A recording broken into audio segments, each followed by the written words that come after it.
Hey guys, thank you so much for being a part of our Kickstarter campaign. If you don't remember, this is the video we promised that goes along with the PDF as being a part of our campaign. Thank you for being one of our sponsors. I remember early on at JB Designs, I thought I knew everything. And so I ran into a lot of problems with sanding and staining. And so I'm gonna give you some tips and tricks on how to avoid some of those pitfalls that I ran into early on. Now, whether you're refinishing a furniture piece or you're trying your hand at a DIY project, it's very important that we know how to sand and stain properly. So, we're gonna need a few things. First thing we're gonna need is our handy dandy PDF. I got mine right here, and I'm gonna reference it so you know how to follow along. Now, the first thing it says we need in our toolbox is our sandpaper, a few different grits. I've got 150 here, and I've also got some 220 and some 400. Not gonna need those. Next thing I'm gonna need, water and a cloth. Got my lint-free cloth, got my bucket of water here. Next thing is stain. Got my stain color right here. This is an espresso, kind of a medium dark. Brand is not super important. What is super important is that you guys like the color. Okay, remember, you can always go a little bit darker by adding coats later, but if you go dark at the front end, you can't lighten it back up. Step number one, preparation. First thing we're gonna do is we're gonna make sure our piece is mostly clean. What I mean by mostly clean is that there's no debris or grime on it, like there's no residue from a sticker that I pulled off from my kids or anything. So a little bit of dust is fine, but we just wanna make sure the piece is mostly clean. Now, when we get to sanding, whether you're using an orbital like I use most of the time or using a corner CAD or any type of a tooled sander, you always want to finish by hand. And the reason is that a lot of times these sanders can leave behind swirl marks or scratches, okay?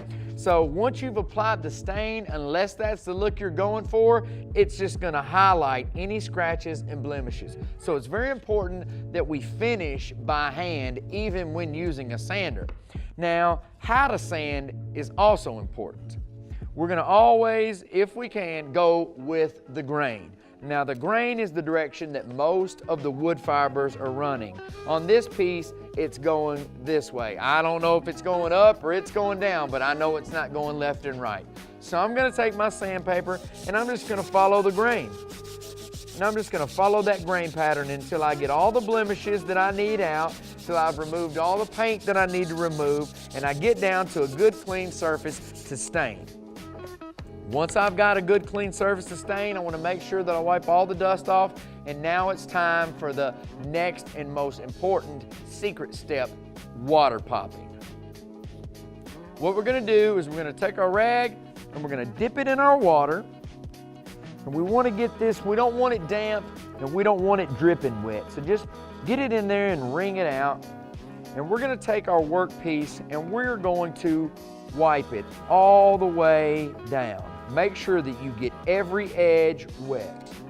Now, the reason that we're doing this is the water is going to open up the pores of the wood and actually allow the stain to penetrate in deeper once it's dry. Another thing that it's going to do is it's going to cause the fibers that we didn't get sanded completely down, the ones that just lay down, they're going to raise back up, and we can sand those back off and get it even smoother on our second step. So now, once the piece has completely dried, we're ready to sand it one final time and apply our stain. Now, this is probably the easiest part. This is not rocket science. What you're gonna do is you're gonna take your brush or your rag. If you're using a rag, I'd recommend some gloves, but we're just gonna take our brush and we're gonna dip it in there after we've mixed up our stain, because a lot of it likes to lay on the bottom. We're just gonna dip our brush in there and we're just gonna rub it on. Just rub, rub, rub, rub, rub like that, and then we're gonna wipe it off, just like that. It's that easy. And look at how beautiful that turns out. All those grains pop, there's no scratches, no swirl marks.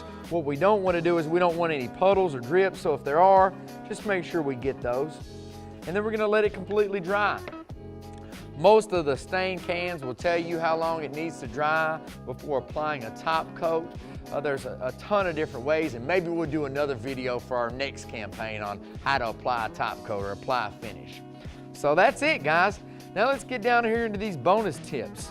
The reason I threw those 220 and that 400 away is mainly you don't need that fine of a grit. Now, grit is how many granules are going to be in 1 square inch of sandpaper.